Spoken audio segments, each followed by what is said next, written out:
ओम अज्ञानतिमिरन्धस्य ज्ञानाञ्जनशलाकया चक्षुरुन्मीलितं येन तस्मै श्रीगुरुवे नमः। नमो ओं विष्णुपादाय कृष्णपृष्ठाय भूतले श्रीमते भक्तिवेदान्तस्वामिन् इति नामिने। नमस्ते सरस्वते देवे गौरवाणी प्रचारिणे निर्विशेषा शून्यवादी पाश्चात्य देशतारिणे। जय श्री कृष्ण चैतन्य प्रभु नित्यानंद श्री अद्वैत गदाधर श्रीवासदि गौर भक्त वृंदा। हरे कृष्णा कृष्ण कृष्णा हरे हरे, हरे राम राम राम हरे हरे।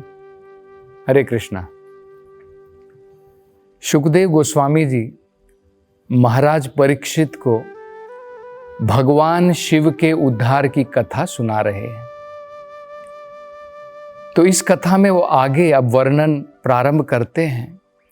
वो कहते हैं कि हे परीक्षित, जो ये अलग अलग देवता गण हैं, चाहे वो ब्रह्मा हो, चाहे वो शिवजी हो, चाहे वरुण देवता हो, इंद्र देवता हो, चंद्र देवता हो, ये सारे देवता गण 3 गुणों से प्रभावित रहते हैं। और इसके कारण क्या होता है, कई बार जल्द ही वे क्रोध के वश में आ जाते हैं। जब परिस्थिति कुछ ऐसी हो जाती है तो वो क्रोधित भी हो जाते हैं। लेकिन भगवान विष्णु या भगवान कृष्ण जो है वो गुणातीत हैं, वो तीनों गुणों से परे हैं, वो गुणों के प्रभाव में नहीं आते हैं। इसलिए भगवान जो है किसी भी परिस्थिति में उस प्रकार से अगर देखा जाए तो इस प्रकार से भगवान जल्दी क्रोधित नहीं हो जाते हैं। मतलब हमें ये समझना है, इस भौतिक संसार में चाहे स्वर्ग लोक के देवता क्यों ना हो, क्योंकि वो भी भौतिक संसार है, लेकिन भगवान भौतिक संसार से परे हैं, जिसे पराव्योम कहते हैं। भगवान सनातन धाम के वासी हैं। इसलिए भगवान 3 गुणों के प्रभावों से वंचित हैं, उससे ऊपर हैं। लेकिन इस भौतिक संसार में स्वर्ग लोक तक भी जो देवता गण हैं वो भी 3 गुणों के द्वारा प्रभावित हो सकते हैं।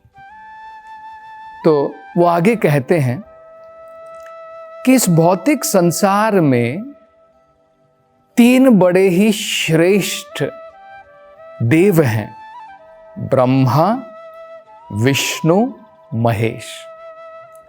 तो हमें पता है ब्रह्मा जी जो हैं भगवान की आज्ञा के अनुसार सृष्टि करते हैं।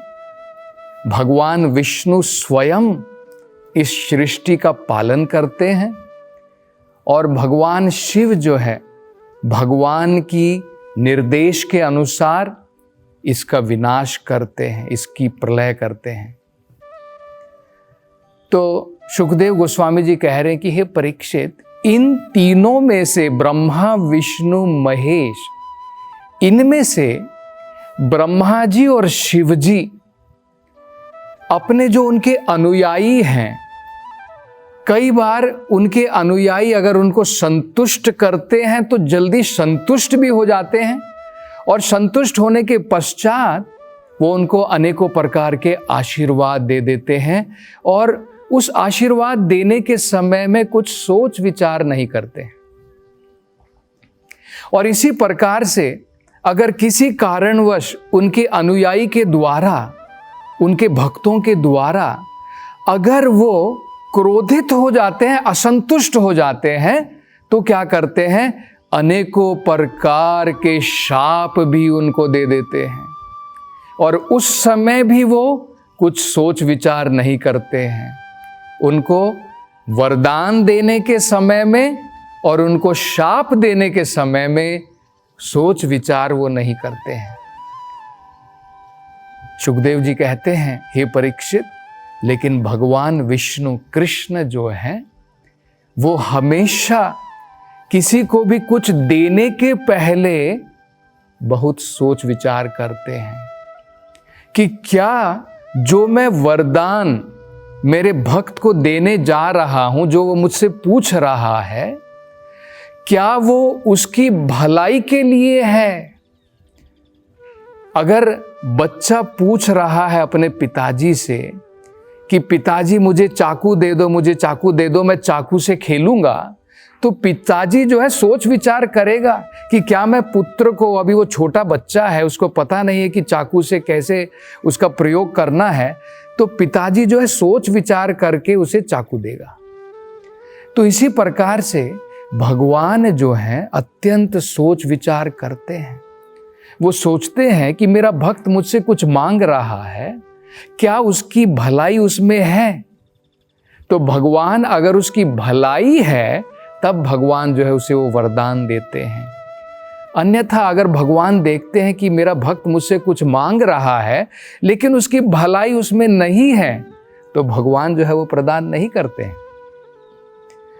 तो भगवान जो है, विष्णु हो या जिसे हम कृष्ण कहते हैं, जो आदि पुरुष हैं, जो भी कार्य करते हैं बाहरी रूप से हम देख सकते हैं कि भला है बुरा है, लेकिन वो सब भलाई के लिए ही होता है। जैसे जब भगवान ने कंस का वध भी किया, वो भी भलाई के लिए था। जब भगवान ने पूतना का वध किया, वो भी उसकी भलाई के लिए था। और जब भगवान ने सुदामा को आशीर्वाद दिए और सुदामा को ऐश्वर्य की प्राप्ति हुई, तो वो भी उनकी भलाई के लिए था। तो ये जो है अंतर होता है। इस विषय में शुकदेव गोस्वामी एक अब कथा बतानी जो है प्रारंभ करते हैं।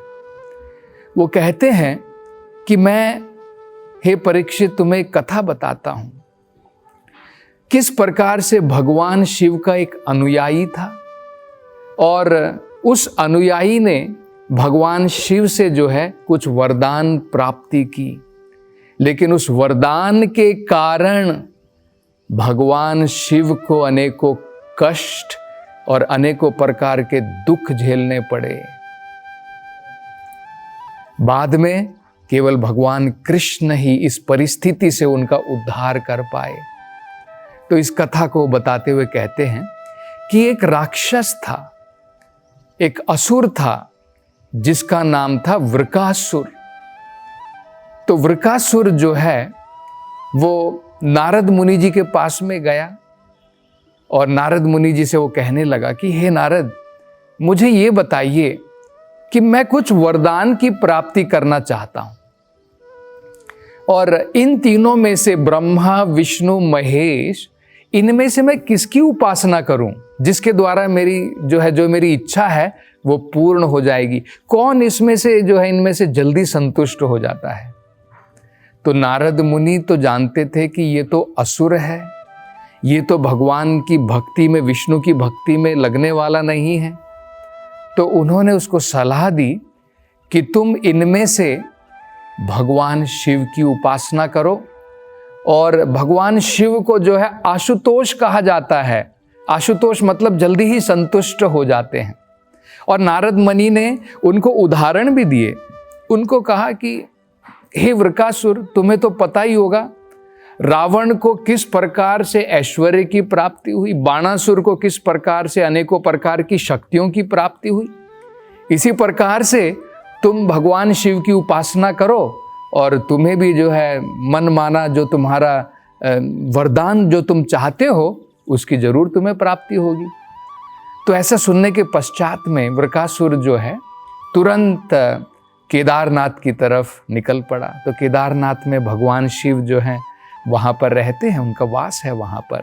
भक्त लोग आज भी केदारनाथ जाते हैं और जनरली जो है पूरे साल तो वो खुला नहीं रहता क्योंकि काफ़ी वहाँ पर ठंड पड़ती है, बर्फ़ जमी रहती है।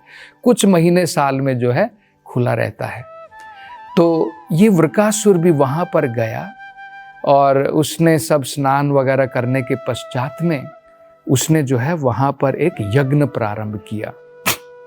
क्योंकि बताया जाता है कि जब हम भगवान की उपासना करते हैं, देवताओं की उपासना करते हैं, तो यज्ञ के द्वारा जो है हमें उनकी उपासना करनी चाहिए। कलयुग के अंदर में बताया जाता है कि इस प्रकार के यज्ञ बड़े कठिन हैं, इसलिए अलग प्रकार का यज्ञ बताया जाता है, वो कलयुग के लिए भी है। और वो बड़ा सरल होता है। उसे कहते हैं संकीर्तन यज्ञ। मतलब साथ में मिलकर के भक्त लोग जब भगवान का कीर्तन करते हैं उसे संकीर्तन कहते हैं।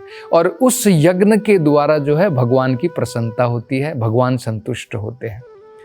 तो इस राक्षस ने क्या किया, असुर ने क्या किया, वहाँ पर अग्नि जलाई, होम कुंड बनाया और वहाँ पर जो है शिव जी की उपासना उसने वहाँ पर प्रारंभ कर दी।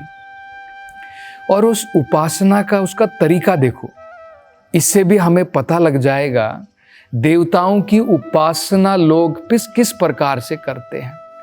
वो जो है रजोगुण और तमोगुण की कैटेगरी में आते हैं। तो इस असुर ने क्या प्रारंभ किया, इस असुर ने बलि के रूप में, जैसे हम यज्ञ में जो है घी डालते हैं अग्नि के अंदर में, और जो है अग्नि में प्रज्वलित होने वाली जो अग्नि है उसके लिए हम कुछ लकड़ियां डालते हैं, उसमें कुछ धान्य डालते हैं, अलग अलग प्रकार से होता है। तो इस असुर ने क्या प्रारंभ किया, इसने अपना शरीर काटना प्रारंभ कर दिया। मतलब अपने शरीर को कष्ट दे रहा है। इस प्रकार की तपस्या, इस प्रकार के व्रत तमोगुण से प्रभावित होते हैं। भगवत गीता में भगवान बताते हैं यज्ञ 3 प्रकार के होते हैं, तपस्याएं भी 3 प्रकार की होती हैं। सत्व गुण में यज्ञ किए जाते हैं, सत्व गुण में भी तपस्याएं की जाती हैं। रजोगुण में भी यज्ञ किए जाते हैं और तपस्याएं की जाती है। इसी प्रकार से तमोगुण में भी की जाती हैं। उदाहरण देकर के मैं आपको जो है थोड़ा समझाता हूं कैसे अंतर होता है। जब व्यक्ति जो है तपस्या करता है या यज्ञ करता है, अपने शरीर को पीड़ा देता है और उस तपस्या के द्वारा ऐसे फल की प्राप्ति करना चाहता है जिससे दूसरे लोगों को भी पीड़ा दे, इस प्रकार की शक्तियां अर्जित करना चाहता है जिससे दूसरे लोगों को भी पीड़ा दे, तो उसे क्या कहते हैं, वो यज्ञ या तपस्या जो है तमोगुण की होती है। इसी प्रकार से कई बार व्यक्ति हमने देखा है अपने नाम के लिए, जैसे बहुत सारे आपने देखे होंगे राजनीतिज्ञ जो होते हैं, पॉलिटिशियंस जो होते हैं, 6-6, 7-7 दिन जो है बिना पानी के बैठ जाते हैं सड़कों के ऊपर, लेकिन उनका कार्य क्या होता है, उनका लक्ष्य क्या है, प्रसिद्धि पाने का, नेम फेम, और उसके द्वारा राजनीति में आने के बाद में पैसा बनाने का। तो ये जो होता है ये रजोगुण से प्रभावित है। जो तपस्याएं, जो यज्ञ हम अपने नाम के लिए करते हैं, अपने यश के लिए करते हैं, दिखावे के लिए करते हैं, वो रजोगुण से प्रभावित है। तमोगुण से क्या है, हम कष्ट लेते हैं दूसरों को भी कष्ट देने के लिए। रजोगुण क्या है, अपने नाम के लिए, अपने यश के लिए करते हैं, भलाई के लिए नहीं। लेकिन सत्व गुण में क्या होता है, भगवान की संतुष्टि के लिए और उसके फल के द्वारा लोगों की भलाई के लिए, ये सत्व गुण के लिए होता है। तो यहां पर हम देख सकते हैं कि ये असुर की देखिए किस प्रकार का तरीका है, अपने शरीर को कष्ट दे रहा है, अपने शरीर को काट करके अग्नि में डाल रहा है। तो ये जो है तमोगुण से प्रभावित है। और इसके द्वारा ये क्या चाहता है, शिव जी जो है संतुष्ट हो जाएंगे, संतुष्ट होने के पश्चात में उनसे ऐसा वरदान प्राप्त करूंगा जिससे मैं लोगों को कष्ट पहुंचाऊंगा। तो ये जो है तमोगुण से प्रभावित होता है।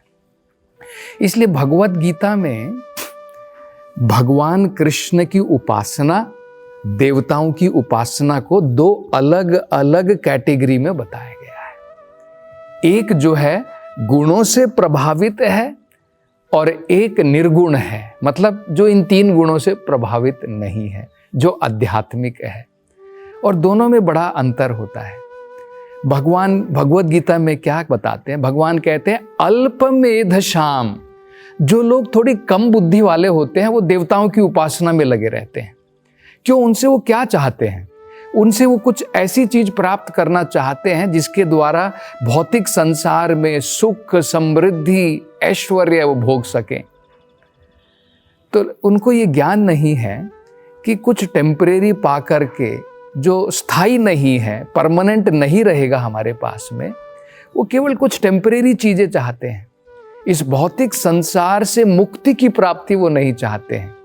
तो इस प्रकार के जो अल्प बुद्धि वाले लोग हैं वो देवताओं की उपासना में लगे रहते हैं, अलग अलग जो है उपासनाओं में लगे रहते हैं। लेकिन भगवान कृष्ण की जो उपासना होती है उसके बारे में बताया जाता है कि अत्यंत सरल है। देखिए आप यहां पर हम देख सकते हैं असुर जो है कितनी कठिन उपासना कर रहा है, कितने दुखदायी उपासना कर रहा है। लेकिन भगवान भगवत गीता में कहते हैं कि भक्ति अलग होती है। भक्ति जो है सुसुखम, सुख के साथ में की जाती है, प्रसन्नता के साथ में की जाती है। एक टांग पर खड़े रह करके, शरीर को काट करके, अग्नि में जला करके, चारों तरफ से अग्नि घेर करके, इस प्रकार से भगवान की भक्ति नहीं की जा सकती है। सुसुखम कर्तुम अव्ययम, भगवान की सनातन भक्ति सुख के साथ में की जाती है। देखिए भगवान का जब हम कीर्तन करते हैं, जब हम भगवान के कीर्तन में आनंद विभोर होकर के नाचते हैं, ये सारी जो है भगवान की भक्ति जो है अत्यंत प्रसन्नता के साथ में की जाती है। तो दोनों में बड़ा अंतर होता है। तो भगवान कृष्ण की, विष्णु की उपासना वो जो है व्यक्ति इस भौतिक संसार से उसको मुक्ति की भी प्राप्ति होती है और भगवान की भक्ति की भी प्राप्ति होती है। लेकिन देवताओं की उपासना के द्वारा उसे केवल कुछ भौतिक चीज़ें इस भौतिक संसार में प्राप्त होते हैं जो नित्य नहीं है, जो अनित्य है। तो आज इस कथा को यहीं पर समाप्त करेंगे। आगे की कथा कल उसका वर्णन करेंगे। हरे कृष्णा।